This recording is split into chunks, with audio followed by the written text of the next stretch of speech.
بسم اللہ الرحمن الرحیم۔ اللہ تعالیٰ نے ایک دفعہ پھر ہمیں اپنے گھر میں اکٹھا فرمایا۔ اللہ نے توفیق نصیب فرمائی۔ اللہ تعالیٰ ہمیں اس کے شکر ادا کرنے کی توفیق عطا فرمائے۔ یہ بہت بڑا موقع ہوتا ہے اللہ تعالیٰ کی سے قرب حاصل کرنے کا، اللہ تعالیٰ کے سے روحانیت لینے کا، حرمین شریفین کے اندر رہتے ہوئے اپنی اصلاح کرنے کا، اصلاح نفس کا۔ تو اس کے لیے میں نے تھوڑا سوچا کہ ہم کس طریقے سے اس اجتماعی عمرے میں اپنے آپ کو کیسے ہم نظم کر لیں تاکہ زیادہ سے زیادہ ہمیں فائدہ ہو۔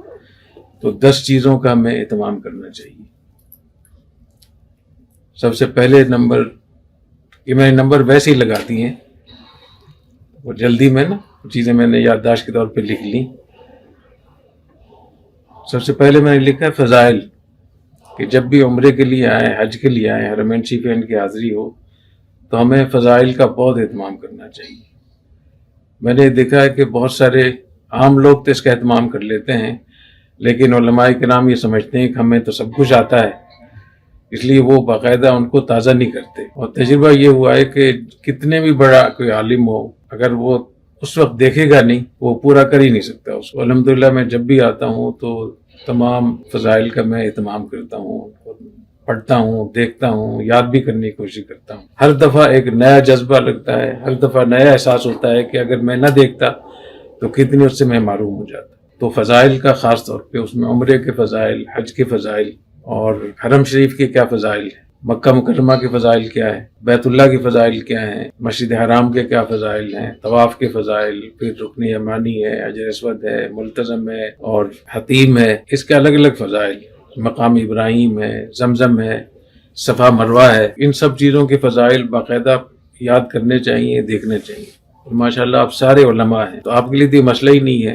آپ گوگل پہ بہت مستند کتابیں دیکھ سکتے ہیں جس میں ایک اس پہ مستقل کتابیں مل جائیں گی۔ صرف فضائل حرم پہ ایک کتاب مل جائے گی، صرف زمزم کے فضائل پہ ایک کتاب مل جائے گی، صرف بیت اللہ کے فضائل پہ ایک کتاب مل جائے گی۔ تو علماء کرام کو خاص طور پہ اس کا اہتمام کرنا چاہیے۔ میں تو اس کی کوشش کی ہے کہ جو فضائل ہیں ان کو یاد بھی کر لوں، اور یاد کرنے کے لیے میں پوری اس کی ایک دفعہ مطالعہ کر لیتا ہوں، پھر اس کے نوٹس لے لیتا ہوں۔ پوری حدیث کو یاد کرنا بھی تھوڑا مشکل ہوتا ہے، لیکن اس میں جو خاص عبارت ہے وہ میں یاد کر لیتا ہوں، لکھ لیتا ہوں الگ سے۔ اس کا فائدہ یہ ہوتا ہے کہ جب میں عمرہ کرتا ہوں تو جہاں جہاں سے بھی گزرتا ہوں تو ساری فضائل اور حدیثیں وہ ساری دماغ میں گھوم جاتی ہیں۔ تو اس میں خشوع و خضوع بھی پیدا ہوتا ہے اور فکر بھی پیدا ہوتی ہے اور اہتمام بھی ہوتا ہے کہ ماشاءاللہ اللہ تعالیٰ نے ہمیں کتنی بڑی جگہ میں پہنچایا۔ مجھے یاد ہے ایک دفعہ میں ریاض الجنہ میں تھا، تو ایک صاحب تھے جو ڈیرہ غازی خان کے تہمت باندھا ہوا تھا، انہوں نے سرائکی بول رہے تھے، تو سرائکی میں انہوں نے مجھ سے پوچھا کہ ایک کیڑی جا ہے، وہ ممبر کے سامنے نا بالکل، تو میں نے کہا یہ وہ جگہ ہے جہاں حضرت بلال رضی اللہ تعالیٰ عنہ اذان دیتے کھڑے۔ آپ یقین کریں میں ان کو حدیث یہ سنا رہا تھا، اس دوران میں نے دیکھا اس کے آنسو ٹپک کے نیچے بھی گر گئے، صرف اس کو اتنی بات پتا ہونے سے۔ تو اس لیے اگر یہاں صحیح طریقے سے یہاں سے آپ کچھ حاصل کرنا چاہتے ہیں تو احادیث، آیات، احادیث، ان کو خاص طور پہ ہمیں اس کو دیکھنا چاہیے۔ دوسرے نمبر پہ مسائل، احرام کے جو مسائل ہیں، عمرے کے جو مسائل ہیں، احکام ہیں حرمین شریفین کے، پھر صفا مروہ کے اور حلق اور قصر کے، تو ان مسائل کا بھی پتہ ہونا چاہیے۔ اور اپنے گروپ میں کسی کی تشکیل ہو جانی چاہیے۔ تو میں نے مولانا صادق صاحب کی تشکیل کر رکھی ہے کہ مسائل کے لیے مولانا صادق صاحب یہ ماشاءاللہ اچھا ذوق بھی رکھتے ہیں اور حج سے عمرے سے متعلق احکام کا یہ تازہ بھی کرتے رہتے ہیں، یا ماشاءاللہ کتاب بھی لے کر آتے ہیں۔ میں خود بھی انہیں سے پوچھتا رہتا ہوں، تو اس کا بھی اہتمام کرنا چاہیے۔ معذورات احرام کے حوالے سے اور بہت سارے امور ہیں جن کے تعلق احکام سے ہوتا ہے، تو احکام بھی یاد ہونے چاہیے۔ چونکہ حرمین شریفین سے باہر تو موقع ہی نہیں ہوتا عمرہ کرنے کا یا حج کرنے کا یا طواف کرنے کا، تو اس کے جو احکام ہیں وہ یاد بھی نہیں ہوتے، یاد ہوتے ہیں تو وہ تازہ نہیں ہوتے۔ اس لیے احکام کو بھی دیکھ لینا چاہیے، اور اس میں بہت سارے احکام ایسے ہیں کہ ان کا تعلق تجربے کے ساتھ، اس لیے مولانا صادق صاحب تو بہت مدت سے میرے ساتھ آ رہے ہیں، تو ان سے بھی آپ رابطہ کر سکتے۔ تیسرے نمبر پہ معمولات، حرمین شریفین میں معمولات طے کرنے چاہیے۔ اگر معمولات آپ نے مقرر نہیں کیے تو سمجھے آپ کا بہت وقت ضائع ہو جائے گا، آپ کے پیسے بھی ضائع ہو جائیں گے، آپ کا وقت بھی ضائع ہو جائے گا، اور اتنا جو فرصت ذهبیہ گولڈن چانس جو ملا ہے اس کا بڑا نقصان ہو سکتا ہے اس میں۔ اور معمولات کے لیے میں نے ہمیشہ بتایا کہ معمولات میں 4 چیزوں کا اہتمام ہو۔ ایک تو معمولات مقرر ہوں، تلاوت ہے، ذکر ہے، استغفار ہے، وہ مقرر ہونی چاہیے۔ دوسری اس کی مقدار مقرر ہونی چاہیے، اگر معمولات مقرر نہیں ہیں تو وہ کبھی کچھ ہو جائے گا، کبھی کچھ ہو جائے گا، کبھی ناغا ہو جائے گا. اور اگر معمولات تو مقرر آپ نے کیے ہیں، جیسے آپ نے کہا تلاوت کرنی ہے، لیکن تلاوت کی مقدار مقرر نہیں کی تو کس دن بہت زیادہ ہو جائے گی، کس دن کم ہو جائے گی، کس دن ناغا ہو جائے گی. تو مقدار بھی مقرر ہونی چاہیے، اور معمولات کے لیے وقت بھی مقرر کرنا چاہیے. جب وقت مقرر ہوتا ہے تو وہ وقت خود مطالبہ کرتا ہے کہ مجھے پورا کرو، اس وقت کا حق پورا کرو. اور چوتھی چیز ہے جگہ کا تعین.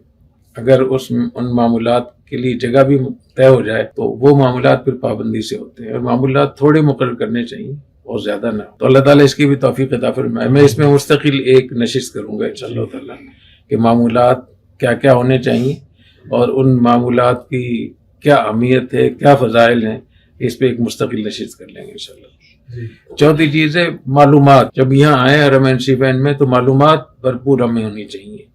آنے جانے کے لیے ان کے اصول و ضوابط کیا ہیں، قوانین کیا ہیں، حرم شریف میں داخل ہونے کے لیے ان کا کیا نظم بنا ہوا ہے، اور ہوٹلنگ کے حوالے سے کون سا ہوٹل بہتر ہوتا ہے، پھر ایئر لائن کون سی بہتر ہوتی ہے، اسفار کا وقت کون سا بہتر ہوگا. تو اس میں جتنی بھی معلومات ہیں، کیونکہ یہ ایک نیا ملک ہوتا ہے نا، ہم اپنے وہاں ملک کا تو پتہ ہوتا ہے ہمیں، اس کا خاص طور پہ ہمیں اہتمام کرنا چاہیے کہ معلومات ہمیں پوری ہونی چاہیے. یعنی ہر وہ چیز جس کا تعلق ہمارے عمرے کے ساتھ، سفر کے ساتھ ہے، اس کے بارے میں معلومات آپ کی پوری ہونی چاہیے. معلومات پوری ہوں گی، آپ کو آسانی ہوگی، بہت ساری مشکلات سے بچ جائیں گے اور برکت بھی بہت زیادہ ہو. پانچویں چیز ہے انتظامات. یہ سارا سفر اس وقت بہتر ہوگا جب کہ آپ کی مینجمنٹ بہتر ہو، اور انتظامات میں پہلے سے منصوبہ بندی کرنا اور اوقات کاموں کو تقسیم کرنا، تقسیم کار کے کاموں کو تقسیم کر لیا جائے اور کوئی ایک امیر مقرر کر لیا جائے تاکہ انتظامی حوالے سے اس میں آسانی ہو. تو میں نے یہاں آنے سے پہلے ہی مولانا صادق صاحب کو عمومی امیر مقرر کر دیا تھا. باقی ہوٹلنگ کا، ٹکٹنگ کا جتنا کام ہے وہ مولانا عثمان صاحب دیکھ رہے ہیں. باقی جتنے بھی کام ہیں آپ لوگوں کے کھانے پینے کے لیے اور جو باقی دیگر جو انتظامات ہیں وہ تقسیم کر لیں اور طے کر لیں کہ یہ کام فلاں کے ذمہ ہوگا، یہ کام فلاں کے ذمہ ہوگا.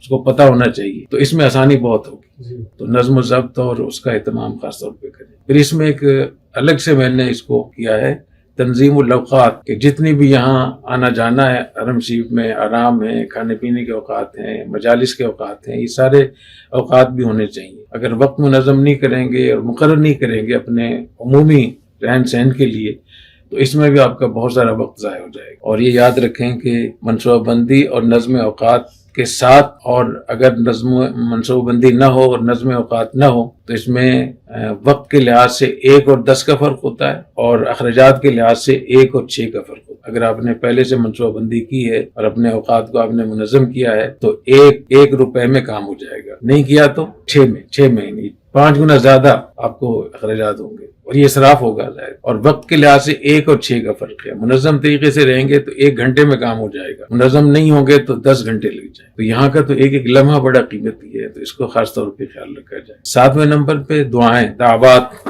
دعاؤں کا بہت بڑا موقع ہوتا ہے حرمین شریفین میں آنے کے لیے، تو دعاؤں کا بھی بہت اہتمام کرنا چاہیے. اور دعاؤں میں 4 چیزوں کا خیال رکھنا چاہیے. وہ کون سے کلمات ہیں جن کے اوپر خاص طور پہ فضیلت ہے کہ ان کلمات سے دعائیں مانگیں گے تو اللہ تعالیٰ قبول فرمائیں گے.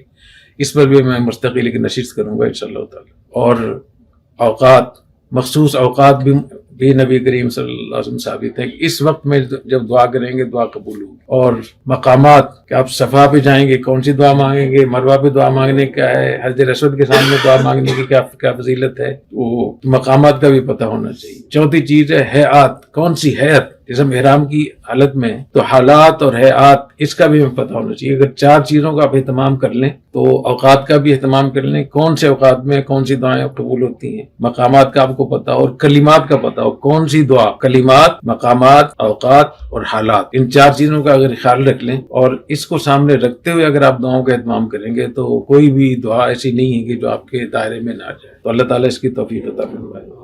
اچھا، 8ویں جو ہے وہ اجتماعی طور پہ خدمت اور آپس میں رہن سہن کیسے ہونا چاہیے، آپس کے تعلقات کہنا چاہیے. تو میں نے اس کا نام رکھا خدمت و تعلقات. اجتماعی طور پہ جب ہم کہیں بھی جاتے ہیں تو اس میں لوگوں کے مزاج الگ الگ ہوتے ہیں، لوگوں کے رجحانات الگ ہوتی ہیں، مشکلات الگ الگ ہوتی ہیں. کوئی کسی بیماری میں مبتلا ہے، کوئی کسی مشکل سے دوچار ہے، کسی کی طبیعت بہت نرم ہے، کوئی بہت سخت ہے، کوئی بہت کھردرا ہے. تو اجتماعی نظم جب چلتا ہے جب ایک دوسرے کی رعایت کرے، اور اس کی بنیادی چیز یہ ہے کہ خادم بننے کا اہتمام کریں، مخدوم بننے سے بچیں. بنیادی اس کا جو فلسفہ ہے نا کہ کوشش کریں کہ آپ دوسروں کی خدمت کریں. تو خادم بننے کے فضائل بہت ہیں. مخدوم بننے کے میں نے ابھی تک کوئی فضائل نہیں دی. مخدوم بننا ہی بیماری، اس سے بچنا چاہیے. دوسری بات یہ کہ ہم یہاں معافی کے لیے آئے ہیں، اللہ تعالیٰ سے معافی مانگنے کے لیے آئے. تو اگر ہم ایک دوسرے کو معاف نہیں کریں گے تو اللہ تعالیٰ میں کیسے معاف کریں؟ تو جب بھی محسوس کریں کہ کسی کے ساتھ کوئی زیادتی ہو گئی ہے تو فوراً معافی مانگیں، اور اگر وہ آپ سے معافی مانگے تو اس کو معاف کر دیں. حدیث شریف میں آتا ہے نا کہ ارشاد فرمایا کہ جو آدمی ما زاد اللہ عبدم بعفو الا عزا، کہ کبھی صدقہ کرنے سے مال کم نہیں ہوتا، اور معافی مانگنے اور دینے سے کبھی آدمی عزت میں کمی نہیں ہوتی. تو جب بھی آدمی کسی سے معافی مانگے گا اپنے قصور کی، ایسی معافی نہ مانگتے پھریں، یا کسی نے آپ سے معافی مانگی ہے اور آپ نے اس کو معاف کر دیا، تو اللہ آپ کی عزت میں اضافہ. اس کا خاص طور پہ چشم پوشی اور دوسروں کو معاف کر دینا. اور اگر کسی سے غلطی ہو جائے تو پیار محبت سے اس کو آپ بتائیں، اس کو خراب نہ کریں، رسوا نہ کریں. مزاح میں بھی چونکہ اجتماعی طور پہ مزاح کی بھی اجازت ہوتی ہے، تو اس میں مزاح کا مقصد ہوتا ہے ایک دوسرے سے محبت کا اظہار. اگر مزاح سے آپس میں محبت پیدا ہو رہی ہے، تعلقات بہتر ہو رہے ہیں، ایک دوسرے کے قریب ہو رہے ہیں، تو یہ مزاح عبادت ہے. اور اگر مزاح کے ذریعے سے دوسرے کو آپ حقیر سمجھ رہے ہیں، کسی کو خراب کر رہے ہیں، تو یہ بہت نقصان کی بات. اس میں خاص طور پہ اپنے مزاح وغیرہ میں اہتمام کریں، اس کا خیال رکھنا چاہیے. اور جب اتنے سارے منڈے کھنڈے اکٹھے ہو جاتے ہیں تو رفث کی باتیں بھی نہیں کرنی چاہیے. حالت احرام میں ایسی بات کرنا جس کا تعلق ممنوع گفتگو سے ہو، چاہے وہ فحش گفتگو ہو، اور اس کی کچھ شرائط بھی ہیں، وہ بھی ہمیں معلوم ہونی چاہیے. ولا رفث ولا فسوق ولا جدال فی الحج.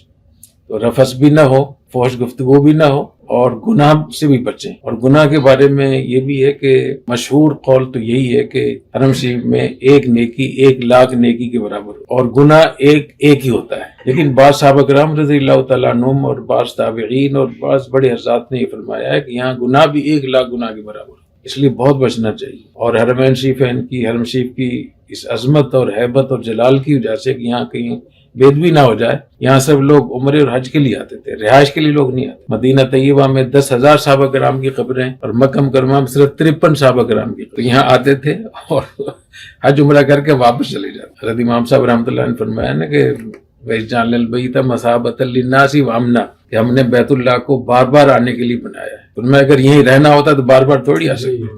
حضرت ابن عباس رضی اللہ تعالیٰ عنہ بہت اس میں اہتمام کرتے تھے، اس لیے انہوں نے رہائش طائف میں رکھی. اور مَن يُرِدْ فِيهِ بِإِلْحَادٍ بِظُلْمٍ نُذِقْهُ مِنْ عَذَابٍ أَلِيمٍ، کہ جو مکہ میں رہتے ہوئے الحاد کا اور گناہ کا ارتکاب کرے گا اس کو سزا بھی بہت سخت ہوگی. تو اگرچہ 1,00,000 گناہ تو نہیں ہوتا، لیکن اس میں تو کوئی شک نہیں ہے کہ جتنا مقدس مقام ہوتا ہے یا مقدس وقت ہوتا ہے، اس میں اگر نیکی کا ثواب زیادہ ہوتا ہے تو گناہ کی اس میں سزا بھی زیادہ ہوتی ہے. تو اس کا بہت اہتمام کرنا چاہیے، اور اپنے بول چال میں، گفتگو میں، شخصی زندگی میں اس کا خیال رکھا جائے. ایسی چیز کا ارتکاب نہ کریں جو فسق اور فسوق میں شامل ہو. اسی طریقے سے رہن سہن میں ایک دوسرے کی خدمت کرنا، اگر کوئی ساتھی بیمار ہو جائے اس کی عیادت کرنا، اس کے کاموں میں ہاتھ بٹانا. اور حرمین شریفین میں جانے کے لیے کچھ چیزوں کا ہمیں بہت خیال رکھنا چاہیے. ایک تو یہ کہ کوشش کی جائے کہ اجتماعی طور پر جو آپ جائیں گے تو ویسی اجتماعیت پہ، جماعت پہ اللہ کی رحمت ہو. الجماعت الرحمہ ید اللہ علی الجماعہ. دوسرے یہ کہ رش بہت زیادہ ہوتا ہے، مشکلات بہت ہوتی ہیں جگہ ڈھونڈنے کے لیے، آنے جانے کے لیے. تو اجتماعی ایک جماعت کی شکل میں جب جاتے ہیں تو ایک دوسرے کو سپورٹ مل جاتی ہے، آسانی ہو جاتی ہے. آپ علیحدہ جائیں گے تو جگہ کا ڈھونڈنا بھی کافی مشکل ہوتا ہے. میں نے دیکھا ہے کہ جو لوگ اجتماعی طور پہ حرم شریف جاتے ہیں، آنا جانا ان کو بہت فائدہ ہوتا ہے اور آسانی ہوتی ہے. دوسری بات یہ کہ جب آدمی اجتماعی طور پر جاتا ہے تو ایک دوسرے سے سیکھتا بھی ہے. اور جب آپ دعا کر رہے ہیں اور آپ کے ساتھ آپ کا ساتھی بیٹھا ہوا ہے تو آپ اس کے لیے بھی دعا کریں. ساتھ میں نہیں ہے تو بہت ساری دعاؤں سے محروم ہو جائیں. اس کا خاص طور پہ اہتمام کرنا چاہیے. اور باقی جتنے ملکوں کے حاجی ہیں، چاہے وہ انڈونیشیا ہو، ملیشیا ہو، ترکی ہو، ایران ہو، یورپ سے لوگ آتے ہیں، وہ اجتماعی طور پہ اچھے منظم ہو کر حج عمرہ کرتے ہیں. پاکستان، ہندوستان کے جو حاجی ہیں ان میں بد نظمی بہت زیادہ ہے، تو میرے خیال میں اس کا اہتمام کرنا چاہیے. اور ایک بات اس کا بھی خیال رکھیں کہ جو حرم شریف کے جو محافظین ہوتے ہیں، جو دربان ہوتے ہیں، ان سے کبھی دھتکار نہ کریں. ان کو اگر وہ اولاً تو ان کے ذمہ ہے، وہ جو کچھ آپ سے کہہ رہے ہیں وہ اپنی ذمہ داری ادا کر رہے ہیں. اور اگر وہ کوئی ایسی بات کر رہے ہیں جو تیز کر رہے ہیں تو اس کو بھی معاف کر دیں. وہ تو اللہ کے گھر کے دربان ہیں نا، حضور اکرم صلی اللہ علیہ وسلم کے دربان ہے. اس سے بڑھ کر کیا فضیلت ہوگی؟ تو ان کو معاف کر دیں، نظر انداز کر دیں. آج ہم جیسے گئے وہاں تو انہوں نے کچھ سخت گفتگو کی، اور وہ اردو بھی جانتے تھے، اور میرے خیال میں تھے کہیں برصغیر کے کسی ملک کے تھے لیکن وہاں ملازم تھے. تو انہوں نے کہا کہ میں آپ کو سمجھا رہا ہوں, آپ میری بات سمجھ میں نہیں آ رہی. ہمارے ساتھ جو ساتھی تھے شاید انہوں نے اس کو محسوس کیا ہو, لیکن ان کے واپس کرنے سے جو ہمیں دھکے ملے اور دھکے دے کر ہم جب آپ پہنچے بالکل بیت اللہ کے قریب, تو میں نے کہا کہ ہمیں اب سمجھ میں آپ کیا کہہ رہے تھے. تو اس کی واپس کرنے سے ہمیں اللہ تعالیٰ نے اتنی زبردست جگہ پہنچایا, وہاں دعا کا بھی موقع ملا, بیت اللہ شریف سامنے, ساتھی ہم اکٹھے ہو گئے. تو ایک تو اس کا خیال رکھیں کہ ان سے کبھی ہماری نہ کریں, معاف کر دیں, اور کوئی فائدہ بھی نہیں, کیونکہ وہ پہلی تپا ہوا ہوتا ہے, اس کو مزید تپانے سے کوئی فائدہ نہیں ہوگا. اجتماعی طور پہ جائیں اور آداب المعاشرت کا خیال رکھیں, وہاں کسی کی جگہ پہ قبضہ نہ کریں, کسی کو پریشان نہ کریں. سابقات آدمی اپنی جو جگہ بیٹھا ہوتا ہے وہاں بیٹھ کر آہستہ آہستہ پچھلی صف میں چلے جاتے ہیں, اور وہ پیچھے والا بیچارہ پریشان ہو رہا ہوتا ہے. اب اس کو نماز ہی پڑھنی ہے, سجدہ بھی کرنا ہے, لیکن اس کو دھیان ہی نہیں ہے. تو اس کا خاص طور پہ خیال لے کہ جب آپ جائیں تو وہاں اپنے جو پڑوسی ہیں اس کو نقصان نہ ہو اور کسی کی جگہ پہ قبضہ نہ ہو. اور اگر آپ وہاں اپنے لیے جگہ رکھنا چاہتے ہیں تو اس کے بھی احکام ہیں کہ کس وقت آپ اپنے لیے جگہ مقرر کر سکتے ہیں. اپنے ساتھ کوئی ساتھی وہاں سے جا رہا ہے پانی پینے کے لیے, وہاں کوئی چیز جگہ رکھ کر جائے.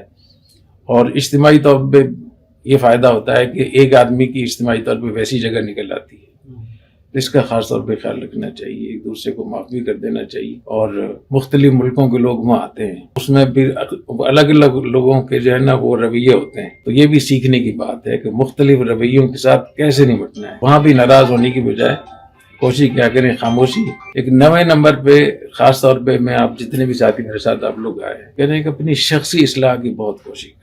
ہم فیس بک پہ, میڈیا میں, اجتماعی طور پہ دوسروں کو بہت نصیحت کرتے ہیں. أَتَأْمُرُونَ النَّاسَ بِالْبِرِّ وَتَنْسَوْنَ أَنفُسَكُمْ وَأَنْتُمْ تَتْلُونَ الْكِتَابَ. لوگوں کو ہم نصیحت کرتے ہیں, خود اپنے آپ کو بھول جاتے ہیں. تو ہر شخص, ہر ساتھی اپنا محاسبہ کرے کہ میں کس چیز میں مبتلا ہوں. نفسانیت کے حوالے سے, غلط بیانی کے حوالے سے, پوائنٹ اسکورنگ کے حوالے سے, ایک دوسرے کو نقصان پہنچانے کے. یہ موقع اللہ نے ہمیں دیا ہے کہ ہمیں اصلاح کرنی چاہیے. اور قُوا أَنفُسَكُمْ وَأَهْلِيكُمْ نَارًا, سب سے پہلے اپنی شخصیت. إِنَّ اللَّهَ لَا يُغَيِّرُ مَا بِقَوْمٍ حَتَّى يُغَيِّرُوا مَا بِأَنفُسِهِمْ. کہ یہ اجتماعی جو نقصانات ہو رہے ہیں اس کی اصلاح جب ہوگی جب ہم شخصی اصلاح کریں گے. تو اپنے اندر, اپنی گفتگو میں, اور خاص طور پہ جو ہمارے اخلاقیات ہیں, حسد ہے, بغض ہے, کینہ ہے, حب مال ہے, حب جاہ ہے, تو یہ سب چیزیں ایسی ہیں کہ ان کا اپنے اوپر خاص طور پہ اس کا احتساب کرنا چاہیے. تو اس میں کوشش کریں کہ اپنے لیے اصلاح کا خاص طور پہ اپنا انتظام کریں. اور کچھ چیزیں ایسی ہوتی ہیں جو انسان وہاں رہتے ہوئے عمل نہیں کر سکتے. قیام اللیل ہے, کچھ معمولات ہیں, کچھ گناہ چھوڑنے کی بات. تو اللہ نے اتنا زبردست موسم دیا ہے, موقع دیا ہے, تو اس میں ایک فہرست بنا کر اپنے طور پہ, کسی کو دکھائیں نہیں, اپنے طور پہ جب آپ بیٹھیں گے سوچیں گے نا, اس پر بھی اجر ملے گا. جب آپ سوچیں گے کہ میں کس چیز میں مبتلا ہوں, اگر آپ اپنی اصلاح پہ وقت بھی نہیں دے رہے, اپنی اصلاح کے لیے آپ فکر مندی بھی نہیں کر رہے, تو کیسے اصلاح ہوگی. تو اس کا خاص طور پہ اہتمام کرنے چاہیے. اور 10ویں نمبر پہ یہ کہ جو جامعہ میں ہماری ذمہ داری ہیں, کیونکہ یہاں سارے وہ ساتھی ہیں جو مسئولین ہیں, تو ہم یہاں رہتے ہوئے اپنے کاموں کو بھی ادا کرتے رہیں. اب چونکہ اس زمانے میں تو مواصلات کے نظام, کمیونیکیشن نظام اتنا تیز ہے, یہاں رہتے ہوئے بہت سارے کام اپنے کر سکتے ہیں. تو ہماری آپس میں مشاورت بھی ہونی چاہیے اب اپنے شعبوں کے حوالے سے, اور اس کے لیے کیا ہمیں اقدامات کرنے چاہیے. اور یہاں رہتے ہوئے جو کام آپ کر سکتے ہیں, میسیج کے ذریعے سے, ٹیلی فون کے ذریعے سے, ویڈیو لنک کے ذریعے سے, چاہے وہ نظام تعلیم کے حوالے سے ہو یا فائنانس کے حوالے سے ہو یا اور جو ہمارے چیلنجز ہیں, اس کا ہمیں خاص طور پہ اہتمام کرنا چاہیے, ہمیں اس کی مشاورت بھی کرنی چاہیے. اللہ تعالیٰ ہمیں توفیق عطا فرمائے. سبحانک اللہم و بحمدک, اشہد ان لا الہ الا انت, استغفرک و اتوب الیک.